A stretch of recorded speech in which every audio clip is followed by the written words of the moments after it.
literally thousands of founders I've spoken with in AR VR. And, they say VCs don't understand VR. VCs don't get AR. Why can't VCs get a hold of me? All these complaints in the world.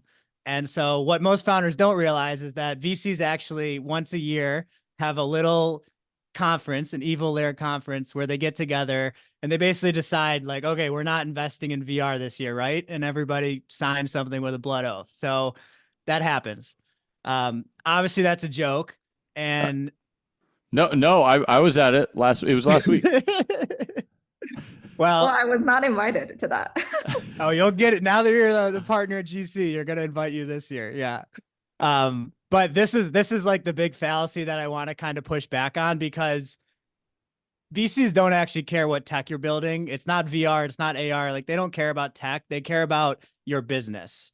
And so, that's team, that's scale, that's all the different things that matter. And so the reason why I'm trying to host this today with these three wonderful panelists is because I want to help answer the question for everybody listening. How do you build a business that VCs care about? We're taking the market out of it. So Andrea is an operator extraordinaire. She's a partner General Catalyst focused on the early stage. She is, how did Jen get? Okay. She is amazing, truly amazing. And I'd say, like, the reason why it's really important that she's here is because when we first spoke, she was not as deep into VR AR as Adam is, but had deep ambitions. And so these are the kind of people that, like, we need to help support. And so, their fund is $15 billion behind her. She can look at all these deals. She's incredibly smart. She's done operating and investing and angel investing. And so she'll be kind of helping work through, like, how do you get ramped up in the VR AR space? A lot of you have maybe heard of Adam. He's been investing in AR VR for a decade now, if not more.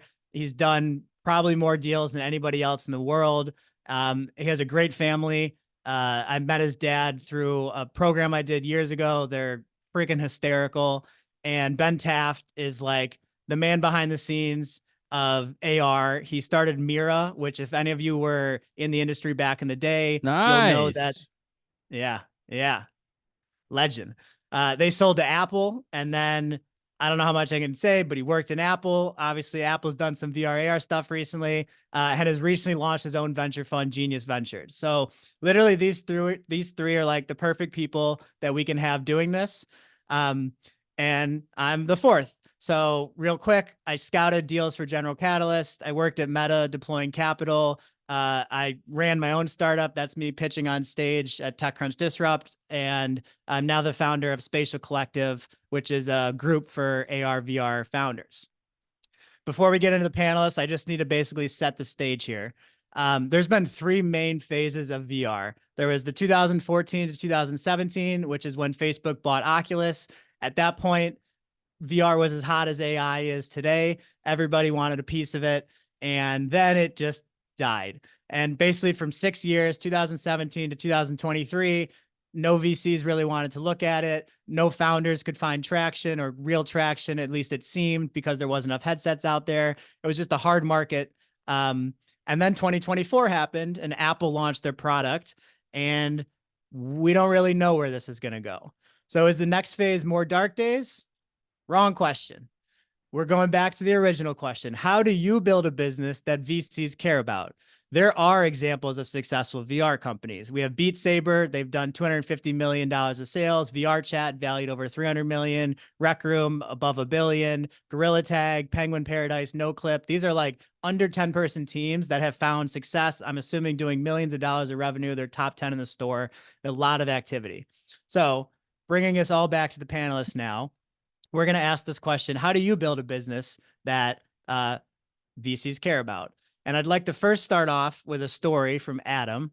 So Adam, you tweeted this about Brian Armstrong the other day, who's the founder of Coinbase. And I was wondering if basically you could tell us, Coinbase was a crazy business early on when you invested. Could you tell us maybe the quick story of, like, why was Brian able to attract VCs? And then let's start to work our way back towards AR, VR from there. Yeah, I was fortunate to be a part of Brian's story. I was early in my career as an investor. It was probably like my fourth angel investment I ever made.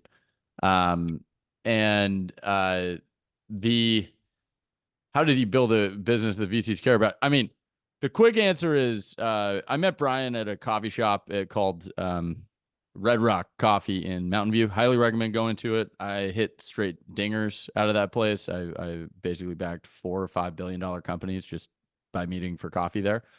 Coffee's okay there. It's not my favorite coffee, but like it's a good place to invest, evidently. I had hot chocolate. He didn't. And he said two things that I think sort of ring in my ears as far as like ways in which you can attract venture capital. I always think you have to have a mission and a product. And you need to know what the distance is. The product is how you're getting to the mission.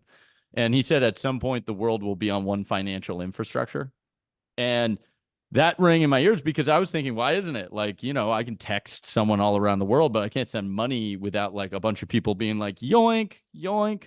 And so it piqued my interest. Like, you need a hook, right? And that was the hook where he wasn't talking about Bitcoin and getting me all like I wasn't in the weeds. I didn't know what Bitcoin was. Like I met Brian. Brian was the first one to explain what Bitcoin was to me, like which is insane. Um, and then he said one other thing, which was after a while, he said this could be $1 trillion opportunity. And I was like, no one's ever said $1 trillion to me and sounded very rational about it. And he was wrong. It's like a $2 trillion market today. So my general answer at the end of the day is like, I think, look, venture capitalists want to be useful. Like that's tier one, right? Like we just want, like, I think everyone on the planet wants to be useful. How we are useful is by investing capital and then partnering. And like in that partnership, sometimes there's other uses than the capital, and we hope that we can apply those. Um, but like, so the first qualifier is do we like the person, and can they build what they say they're going to build, and if they build it, does it matter? Like, does it help the world go forward? It needs to be big. Like the business model of venture capital's on like huge home run based hits. And so you need to be a little irrational about the vision you're pitching and saying like the world's going to be better because, and this is where I am today. Coinbase, good example, was our mission is one financial infrastructure for the planet. But for 8 years, it was easiest way to buy Bitcoin because he believed that was the leverage he needed to get to one infrastructure. And it's a $70 billion company today. And then he was not a $70 billion company. It was less. It was like a $10 million company. That was the fundraise. So Did they have traction where they launched at that point, or was it a bet on the founder and the so vision? it was, but today they're doing, I don't know, billions of dollars a day in volume, and then it was, I think they had just cleared like $2,000 in volume in a month, so they made $20 on that or something like that, $200 maybe. So it was very small. It was still very, very, very small. But over the next month, they slowly like leveled up. They were selling more Bitcoin, and so having the distance between an entrepreneur and a VC is like, how real can you make the concept for them? Like, is you just want to be like, hey, do you have a product? Check. Do you have are they solving the problem for someone? Check. Can I try it? I'll try it. VR is, by the way, VR and crypto actually evolve similarly, but they are different in like what I would like look for. I think you kind of need a product now in order to like pitch a VC because if you don't have a product, or you need to have built something in VR before, and that's and because like it's hard to explain. Like if I explain super hot to you, like does that make any sense? Hey, you can like freeze time and then you like kill people. And like that doesn't sound great, but when you do it, you're like, I'm freezing time and I'm killing people. Like it's great. And either way, you need to pique the investor interest no matter what the technology is. And I think what you said is really important. The VC has to like you. I mean, I think that's probably underrated, especially at the early stage. Like you need Completely. to feel a connection with somebody, almost like a first date type of connection. Um, Momentum is very important. Being able to continue to articulate. Investors invest in lines, not dots, is yep, what Mark Schuster says. that's a great quote. All right, Andrea, you are up next here. So I built a little graph for you on the spectrum. Maybe like 1 to 10, new to VR, 10 being deep understanding. Can you give us a number where you see yourself at and start to maybe talk about your perspective in AR VR today? Yeah, absolutely. So I would rate myself as a 5 to 6, and of course, like deeper in certain areas than others. But actually, before diving into my perspectives on VR as a VC, just wanted to share a quick anecdote of why I'm interested in XR and pretty bullish. So 3 years ago, I got my first Quest. I remember it was like a Christmas gift, and it was during COVID. There was nothing you could do outdoors, so I started surprise like doing workouts in my Quest. So specifically, I was hooked on Supernatural, and I was playing boxing workouts several times a week.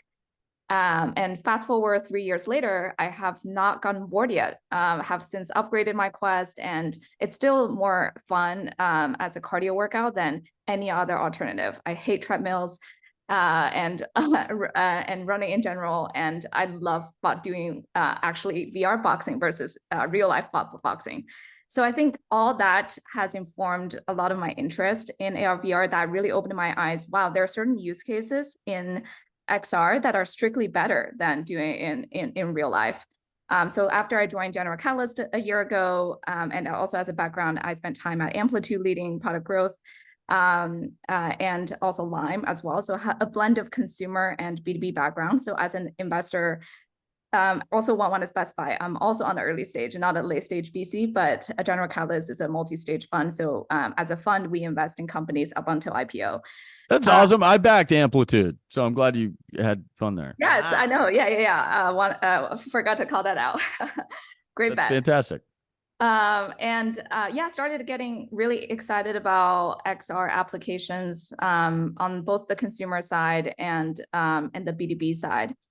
Have looked at seed rounds, Series A's, and some select Series B's as well. So I think the challenge that I know that's a topic we might dive into a little bit later that a lot of VCs have is XR has been a hype many years ago, and in many use cases, maybe outside of gaming, where people just haven't seen amazing traction. So when a Series A investor compares an application layer company in VR, the level of traction has always seemed a lot lower than comparable just B2B SaaS or infrastructure companies that they could back alternatively. So I think it's because of that, a lot of VCs maybe like have backed companies in this space and have been burnt because the market adoption hasn't been quite there to support a really large venture scale outcome. But for me personally, given my personal experience in VR and lately on Apple Vision Pro in AR as well, I think it's really easy to see how certain use cases can be really transformed, and you can see the potential for mass adoption. So obviously on the VR side, because the number of devices is meaningful enough, it's easier to picture a venture scale ad tech company, a gaming company, maybe like an enterprise like training company. In AR, I think there's a lot of potential in various areas, such as on the consumer side, very excited about companionship. I was playing with a product that is essentially a 3D version of the character AI, where you can like interact with the avatar via voice and actually like see the 3D version of an avatar versus just communicating with a companion via text. And I was like, holy shit, this is like way better than using character AI. Why would anyone do that when they can do it in AR? And there are so many productivity use cases as well in AR. I can totally picture the Vision Pro being the new monitor for a lot of busy professionals having to deal with multiple monitors and screens, where consuming a lot of information on like entertainment in general. So yeah, overall, like I would say I'm one of the VCs that are more bullish on XR. On the AR side, I think timing might be almost right, given the price is still pretty high for a Vision Pro. But I think it's reasonable to conceive that like 1 generation or 2 generations after, when the price becomes more consumer scale, I think you can easily picture a world where it could achieve mainstream adoption. But It's I think also because I'm a newer VC as well, so I haven't been burnt by passing. it's so funny you started off in VR with fitness, because I would never have thought that that would work, 10 years ago. And then when I was working at Meta, that was a big focus of ours. And it's like so counterintuitive to think that VR, which is stereotypically isolating and at home, is actually great for fitness and having companionship. So it's very interesting where you kind of follow the consumer trends more than just the initial thoughts there. Thank you for that, Andrea. That was awesome. All right, Ben. So Ben, when we spoke a few weeks ago, I think one of the last things you said is you're gonna make sure that you deliver a reality check for everybody on this investing. So I gotta start you off here. A scale of 1 being pessimistic and 10 being optimistic. Where do you fit on this scale? No jolting around the question either. Yeah, I have quite a, I spent a lot of time building, we were building in VR since the first Oculus developer kit. It was a Kickstarter campaign. It was before Meta and Facebook even bought it. And then my first job, I was an intern at a company called Daiquiri. Many, many years ago, they were building AR-enabled hard hat helmets. Yeah, Yeah. I remember Daiquiri. Yeah, I was an intern there, and I went there specifically to figure out what they were doing right, what they were doing wrong, and then pluck the best talent and we went and started Mira. We went through it all. We went through ups, we went through downs, lefts, rights, pivots, found great use cases, terrible use cases, worked with developers, worked with enterprises. We ended up building a solid business over the course of many years. I think that I want to give you a straightforward answer, Don. XR in my mind is, I'm more optimistic or pessimistic based on what components of XR we're talking about. I think it's been a mistake of the industry to even in some ways sort of bundle AR and VR together. Even in my mind, VR and even MR, these are highly immersive experiences that allow you to experience things you wouldn't otherwise be able to. Training, empathetic sort of entertainment experiences, like really incredible things that you wouldn't otherwise be able to do. Whereas AR in my mind has always been to serve as a visual interface for AI, right? Like at a certain point, we'll all be equipped with a camera that can see and understand and process things faster than you can and give you information faster than you can ask for it. Ultimately, that might just be a BCI, right? Like a brain computer interface. The need for the display and the AR component might actually kind of go away. So I think in this moment, I think I'm a pessimist on VR recovering upward on the scale of optimism. I think at this point, the opportunities to reimagine how we interact with AI, I'm actually more optimistic about.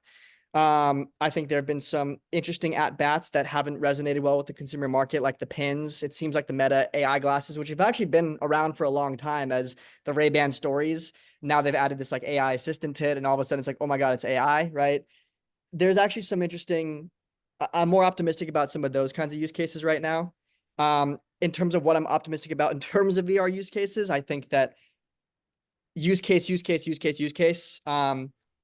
If you go and ask a consumer on the street, hey, like, what do you use a Vision Pro for? The answer might not be straightforward. You might not get the same answer from every person. People might not still even know the answer to that, right? So working backwards from use cases, I think, is always the right way to go. Productivity, amazing enterprise applications. We built a great business doing enterprise, right? So optimistic about certain particular use cases in VR, generally pessimistic about it right now, but I think it's on the recovery, and I'm optimistic about what AR can do for AI right now. You and Andrea both mentioned the overlap of VR, AR, and AI. But before we get to that, Ben, I need a number, 1 to 10. Where are we sitting on this? With my investor hat on, I think I'm a 4 or a 5. With my techno optimist hat on and wanting to continue to help create this future, I think we'll get it up to 7, 8, 9 in the coming years. Right. Love it. Okay. All right. So I think we should run with the overlap of AI, VR, AR, because I think all 4 of us agree that, and I think probably everybody here on that call agrees that that's something that's really important. Does anybody, I mean, Ben, do you have maybe an example, or Andrea, we could go kind of in reverse order here. Do either one of you have examples of something you've seen that overlaps AR, XR, and AI that you think is particularly interesting from a market perspective? Or Adam, feel free as well. Sure, I'll hop in real quick. There's an amazing company I help with from time to time called Squint. They're backed by Sequoia. They're right at the intersection of AR and AI. It's actually for training. What it allows you to do is essentially take a mobile device, a phone or an iPad, and use AR to sort of, well, what happens is you actually record a video of you going through a procedure, and then it'll use sort of like the spatial mapping capabilities to sort of rebuild that process in AR without you having to sort of explicitly do that. And then you can actually go and tag certain points in instruction sets. So, it uses, there's sort of the generative AI piece, then it kind of creates the instruction sets and so forth. And it really does a great job of just capturing knowledge within an organization. It's an amazing use case. So it's sort of like AR as a means to get to sort of an AI enabled workflow. That's a great example. That company is called Squint. Squint.ai is their domain. So that's an example I love. There's two broad areas I'm excited about where AI could have huge tailwind for XR. Number one is like 3D classification, especially for gaming as a use case. So I think the status quo is that the current AI tools do not produce like high quality enough assets to be used for production level games. But as models get better, I think there will be a world where a lot of gaming artists will be willing to adopt more AI tools to really speed up the creation process. So that's one broad category I'm excited about. And the other one is spatial design software category. So as you all know, like content is king for XR. And the reason why not everyone is using Apple Vision Pro right now is because there aren't that many engaging apps for people to play with. So I think a big opportunity is for software that enables the creation of spatial experiences to be a lot easier, so that like there will be more developers and designers who can easily build apps on these platforms. And there are tools like ShapesXR and Spline, Bezier, etc. in that whole category that are leveraging AI to create these spatial experiences and create more applications on these platforms. First off, I forgot to thank Dawn at the beginning of this, so thank you for setting up this whole thing. I feel very fortunate that it's basically just like target demographic of VR founders in this chat. So like that, you did my job for me this week. I don't need to do anything else. I got to talk 250 deals coming your way. All three just of you. Send me deals, everyone. I'm okay. I'm gonna get a little hot take, if that's okay. Look, AI is great. VR is awesome without AI. Like it doesn't need it. Right. Like I feel like I think sometimes we get swept away with whatever the latest craze is as investors. I see it. But I actually think mass adoption wise, we need more headsets, but the actual content is very engaging already. And I think being together with real people is going to be as important as being together with digital representations of NPCs. You are going to be in charge of your, and so I'm like, I've been VR focused. I actually backed the first iteration of it became Snapchat Spectacles. It was called Virgin Labs. So I've been on iComputers for like 13 years, 12 years. And for fortunately and unfortunately, basically the hill I'm going to die on. I think that I am overly optimistic about now. However, I have been saying 18 months for the last 6 years. So like, don't take my advice, like my thoughts with a grain of salt. I just think 30 million headsets is enough headsets. Like we can actually build big businesses. There's going to be a couple $1 billion companies that pop up in the next 2 years. I think that the first like 2 or 3 $1 billion like 2-person companies are going to come out of AR, VR, maybe AI. But I'm much more bullish just on the social applications, and I don't think you necessarily need AI in order to create it. So I just thought I'd say like AI is great, But to me, like if I hear the words foundational AI model one more time, I might explode. I'll butt in real quick and then pass it to Ben. But Jack Soslow had a great tweet. He's from Andreessen, and he talks about how Uber launched when there was 10 million iPhones, Supercell when there was 21 million, Instagram when there was 25 million. And so I think what you're saying there is kind of comparable. Like, yeah, there's 30 million headsets across all these devices, whatever it is, but that's enough to get started and over time build a pretty big business. Oh all right, yeah. I mean, we have companies that are in the tens of millions. Like it's fantastic. Like it's a real place now. Like there's an internet society that joins the virtual world every day. We're a bunch of reality maximalists, you know, and like I think the digital world's still undervalued. Yeah.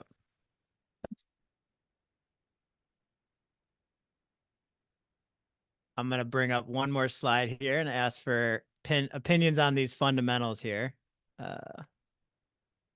So we're going to do this last one. And then what I want to do is open up the floor to questions. You know, we have like, there's some founders here that have raised a lot. There's some founders that are just getting started.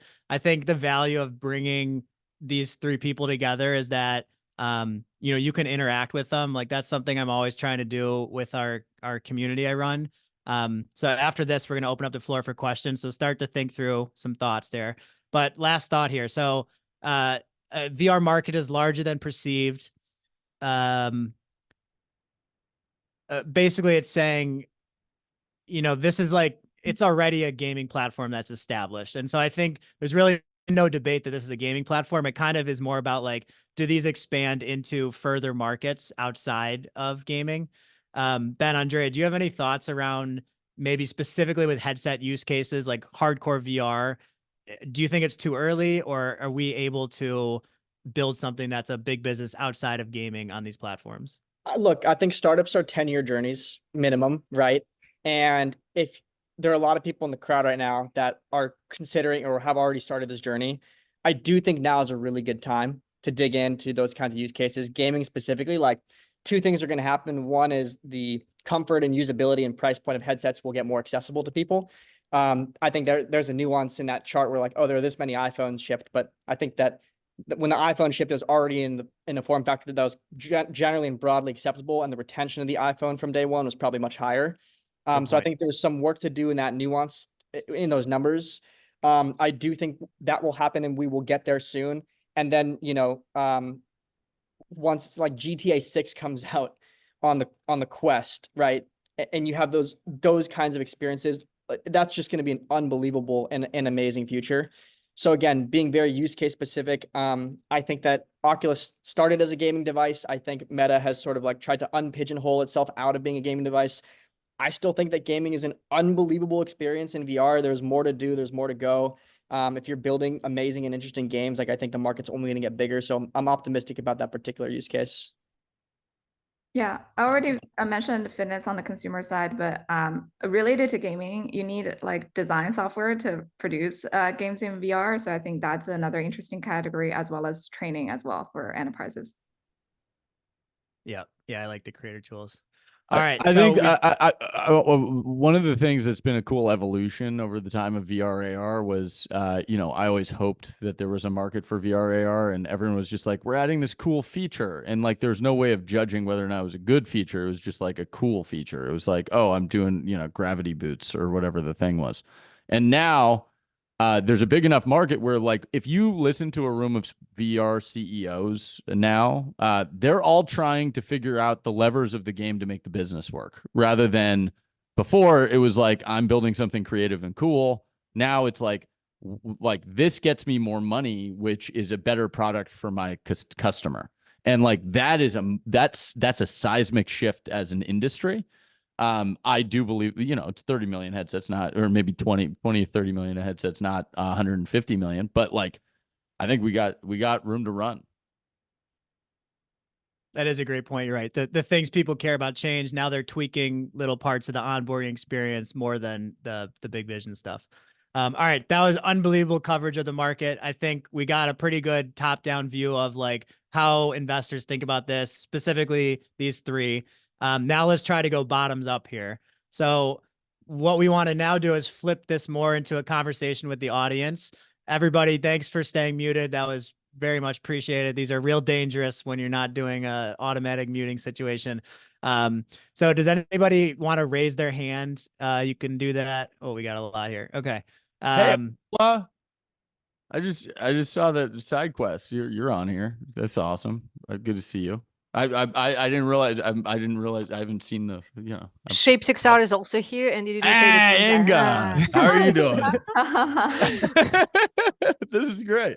Okay, cool. They're Sorry. they're all in more our VCs over here. spatial collective community, Adam. Maybe we should make you the second honorary VC in there. Andrea already took the first spot. I'll just sponsor the newsletter. All right. Okay. All right. I'll contact you after. All right, JD, I see you have your hand up here. Do you want to ask your question and try to frame this so that everybody gets benefit, not specifically to your startup? And then also on the answer side, try to kind of generalize it so we can help all the founders that are listening. Yeah, absolutely. I'll do my best. Hey, everyone. My name is JD. I'm building Playbook XR, a real-time collaborative 3D design tool that's cross-platform. So it works on VR devices and the web browser.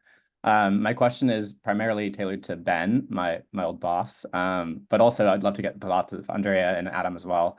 And it's around the market opportunity of the two buckets. We've kind of talked about the creator gaming content type of bucket versus the more traditional like app development, UX type of bucket.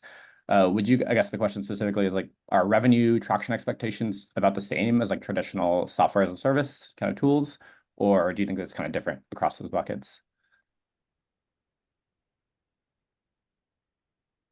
You're muted. The questions for me, and good to see you, JD. JD's great. Everyone keep an eye on his company. And sorry, I keep hopping around. They keep moving me room to room. First stab, and I think honestly, Adam and Andrea will have better opinions here than I will. But first stab is it's hard to. I don't think it's a one-to-one with just like B2B SaaS, right? Because the TAM of the total possible devices you can deploy to is it's so massive with phones and computers and so forth that I think a more key metric is just looking at probably how sticky and retentive your product is, and what portion of the market you're capturing while the market is small, and that market will grow, right? Like we kicked this whole talk off with Adam talking about how Brian Armstrong, the total transaction volume was tiny, right? But the transaction volume over time just grew and the market grew, and so if you can prove that you have a good grip on the market in its current state as it grows, that's probably the thing that VCs will probably look at and underwrite it. My quick answer is just going to be like, assume you have to have 2x the like revenue that a normal company has in order to get the same amount of fundraise. You need to look like a 98 mile per hour fastball. Like that's what you have to look like. And it's one of the reasons I love VR is the average founder is just more resilient than the average founder across the board, because it hasn't been sexy in 7 years. So like, if you're in it, you love it. You gotta. Otherwise, it's 10 years out, guys. Like it doesn't matter. There is no overnight success. I appreciate Adam's comment in that, like, I also recognize it's harder for VR founders or XR founders to fundraise in general, but I think for on our side, we recognize that it's kind of hard to to showcase 2x the amount of traction as the other like non XR B2B SaaS company that's getting from 0 to 1 million AR within a few months. And I think we recognize that the market doesn't support that, especially if you're not building like a game that suddenly can achieve traction in a short amount of time. So I think that in the spatial design software space, my personal take is that the willingness to pay and stickiness definitely lies with the more traditional XR use cases for games, and where like those developers or designers actually like need to leverage XR for their creation process.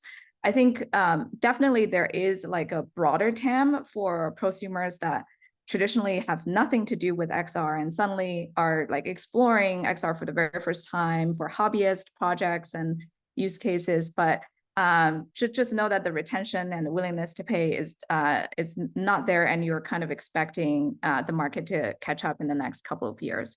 But I think that you could build a big business either way. And I think each company in that space also has a different strategy as well.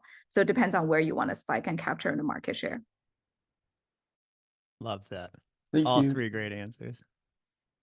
All right, I see Michael's hands raised. Sorry, I was next, Douglas. All right, so Michael, you let's everybody give a big clap. Michael just got his actual first term or a term sheet today. So we were on the phone earlier. Very exciting. Yeah, do a little pump up, Michael. Good stuff. You want to ask your question? Awesome. Yeah, thanks for the mention.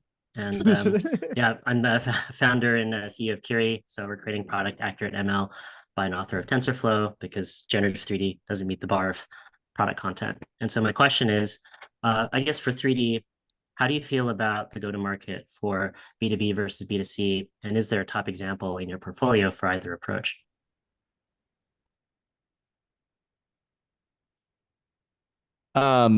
So it depends what the market is like ready for, would be my quick answer. So I'll speak to VR specifically, if that's okay with 3D. Like a good example, the first thing that took off was gaming, not because Meta wanted it to be gaming. Meta wouldn't have wanted it to be gaming, I don't think. They would have wanted it to be enterprise. But the consumer was ready for new experience and entertainment. The businesses weren't ready to pay for it. And other than the consultants, and for some reason, consultants keep making money. I have no idea how that works. That seems like a weird business. The things like these design tools that Andrea is it Andrea or Andrea? Want to make sure I'm saying it correctly. Andrea, perfect. That Andrea is talking about, like, they needed the consumers to require a certain level, the consumer companies to require a certain level before they needed a actual prototyping tool that allowed for them to design new things. So my answer is, it's not better or worse. You just need a big enough market that's willing to pay you money. And like, that's it. Like, I don't know. I don't know how to say it better. In VR specifically, there's probably a prosumer level that's going to be more rabid than either enterprise at this point. So it's like consumer, prosumer, enterprise. But for what you're doing, which is exciting, by the way, congratulations on your term sheet. I think it's you're betting on the growth of the market, and so you might as well just figure out who the best person is and get them to use it. That would be for you specifically. Awesome. Awesome. Douglas, Thanks, sorry to skip over you, Douglas. I have to get through members first of the collective. I see Patrick's hands up. They're paying, so I gotta give priority there. But let me give you first as soon as we can get through the members. Okay. If you want to join, shameless plug, you can go into the chat as well. There's the school. How much to be a member? That's $100 a month. Nice. Smart business. All right, Patrick, drop it Okay. low, baby. Okay, hi, Patrick Askelis, founder of Dark Arts Software, building a novel dance game right now. Was also a founding partner of a company called Camouflage about 11 years ago. And my question is, what would be your take, the 3 of you guys, on a company that raised money off of a crowdfunding campaign before coming to you guys for a pitch? And the reason I ask is we did one back then, but I wasn't involved in the post, like talking to other investors and stuff. So I'm just kind of curious, like, how that would impact someone you were looking at.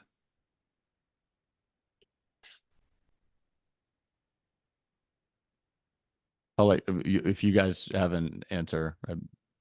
So I think on my side, so like I feel like we're pretty neutral on the previous round being from a crowdfunding campaign. Although like we always like to dig into like why that was chosen as the strategy. We want to make sure that like we understand the founder's motivation because it's a different type of financing than seeking institutional funding, to make sure that we're a great fit for the next round. It's about how much money you gave up, how much equity you gave up. It's like what VCs are determining or whether or not you're running fast now. So whatever you had to do to get there, it's not as important as where you're going. And if you convince us that you're going somewhere, I don't care where you got your money. I mean, as long as you didn't like rob a bank, that seems that would have not been great. I think that Kickstarter would have more money available than a bank robbery too, probably, if you did a good job. Yeah. Do you think that branding's changed in the last few years? Because I feel like VCs used to kind of shy away from the crowdfunding side of stuff. Oculus changed it. Good point. Great point. All right, next question. Pound through these ones, David.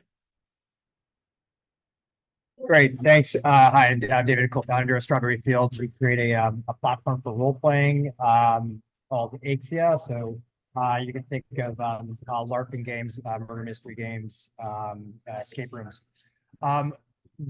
We're pre-seed. I mean, we were self-funded, and we've got government grants.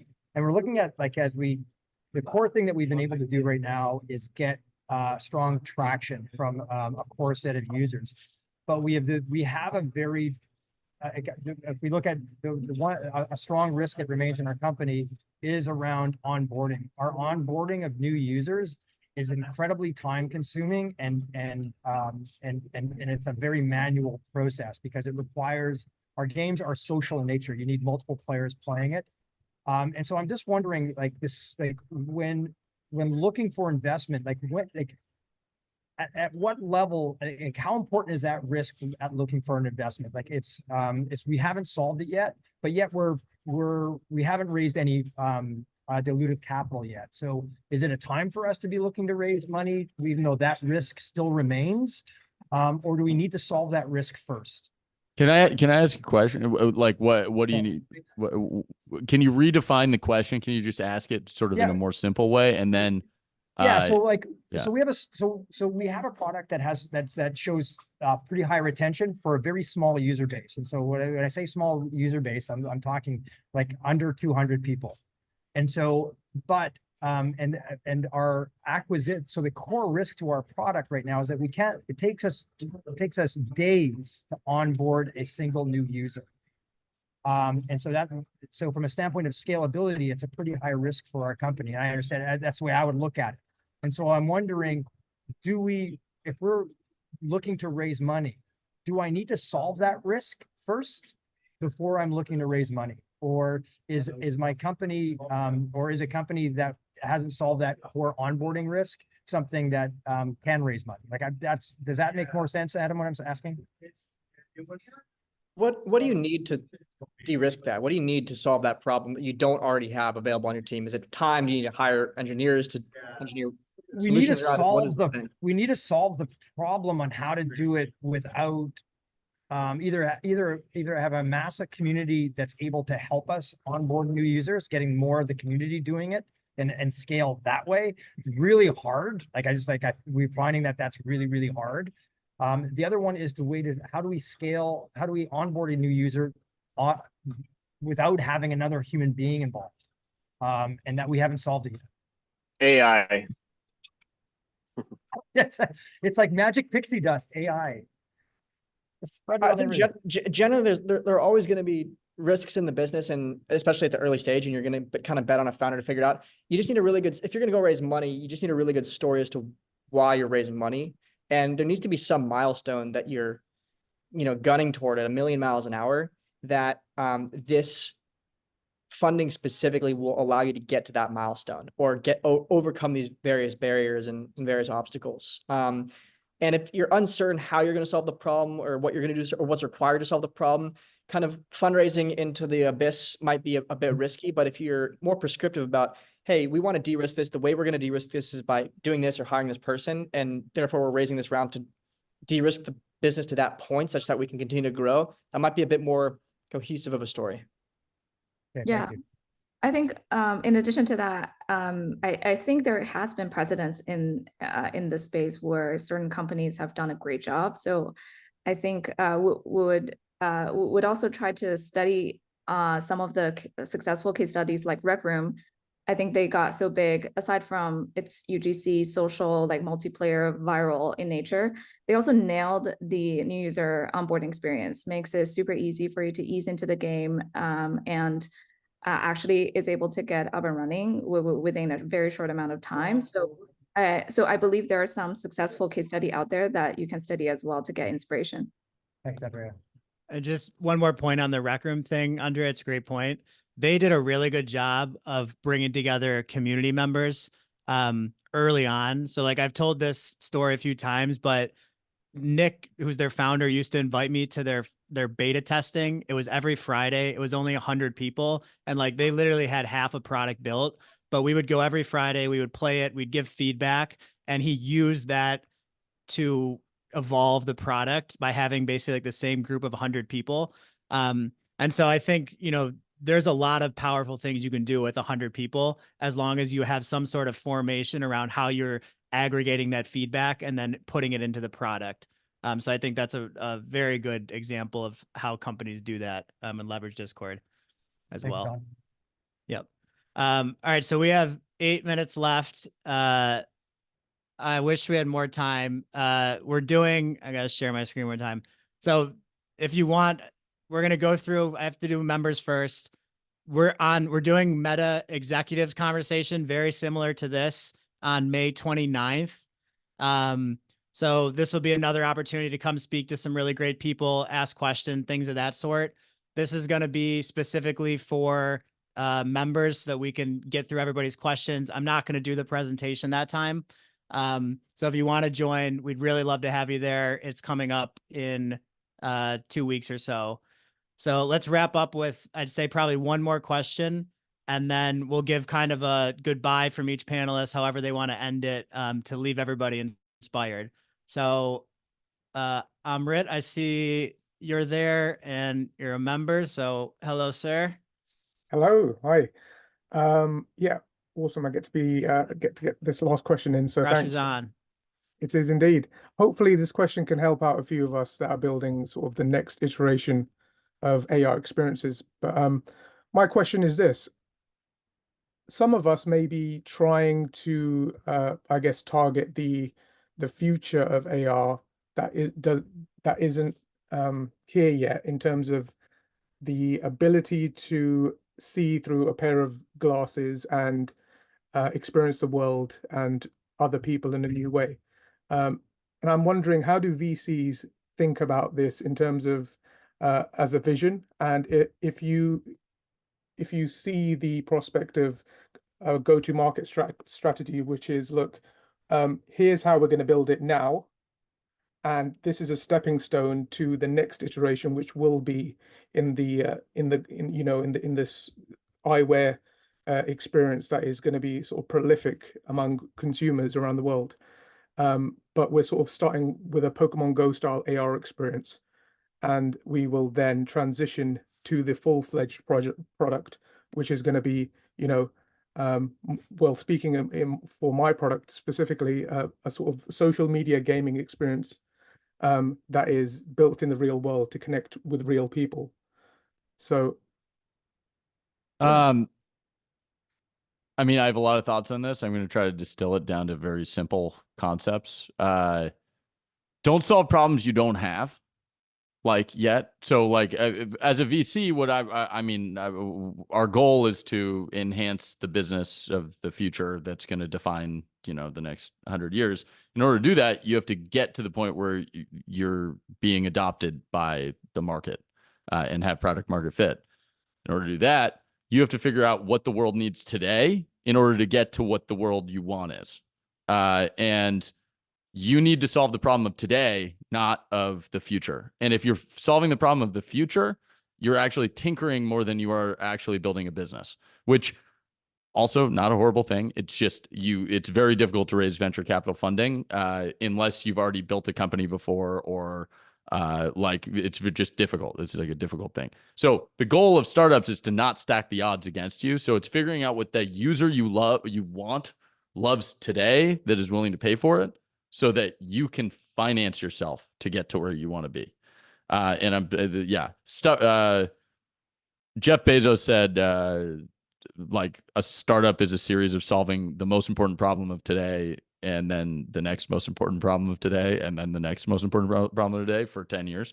And that's like my framework. Now, again, don't take anyone's advice. Do whatever you want. Like, but especially not my own advice. But I'm trying to give you an insight into how a venture capitalist would think. That would be my thought process. Awesome. Thank you.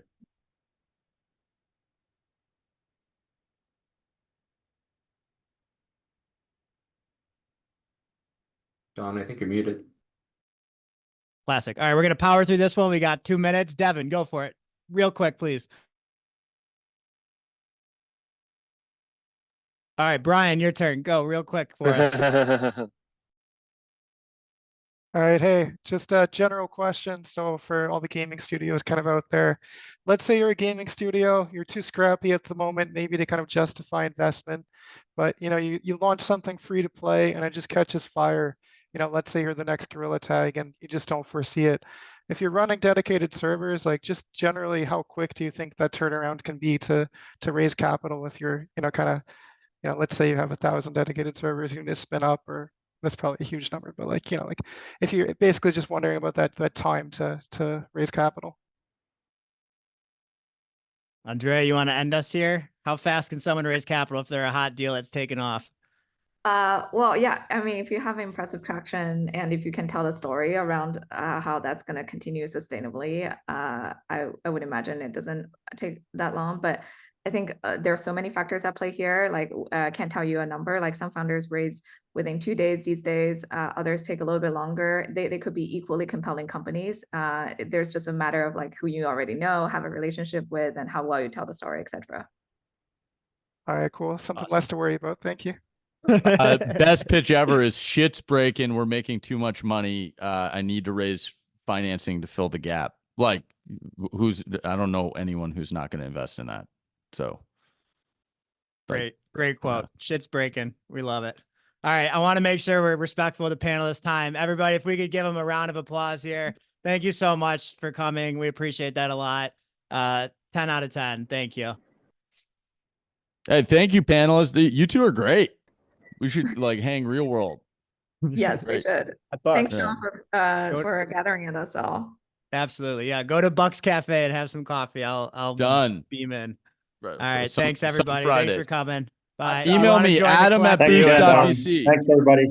Email me your deals. Email me your deals, Adam@boost.vc. I want to deploy more money into VR AR. So like, just do that. That seems like a good. We're doing like a deal a week right now. So let's keep it Adam, going. do you invest outside of the US? Is your British accent real? It is real. Yeah. Yes, we do. We about 30% of the deals we do are out of the US. All right, brilliant. I'll drop you an email. Cool. Peace. For the 150 of you that are still on, I feel obligated to give you just a little bit of insight from my journey as a founder, a little bit off the record now that some people dropped off. It's hard to raise money in this category. It's really hard to build a business in this category. It's going to take time for VCs to start really investing really meaningfully in this category. It's going to take time for real adoption to happen over the next decade. You have to figure out how to build a business. You have to build a business. Not a thing or a game or experiment. Like, build a business, make money, and sell to Adam's point, like whoever has the pain now, which, by the way, be sure to explore enterprise, because that's been where the money's been historically. That's how we built a business for many years that sustained us. So just, I feel I owe it to all of you to hear that. Like, focus on building a business. It's going to take a lot of time. And if you can be self-sustaining, you're going to be much better off. So build a business, build a business, build a business, build a business. Don't even worry about venture capital. Just build a business. That's all. Ben, is it possible to ask you a question real quick? Yeah, I got a couple more minutes. If it's okay with Don.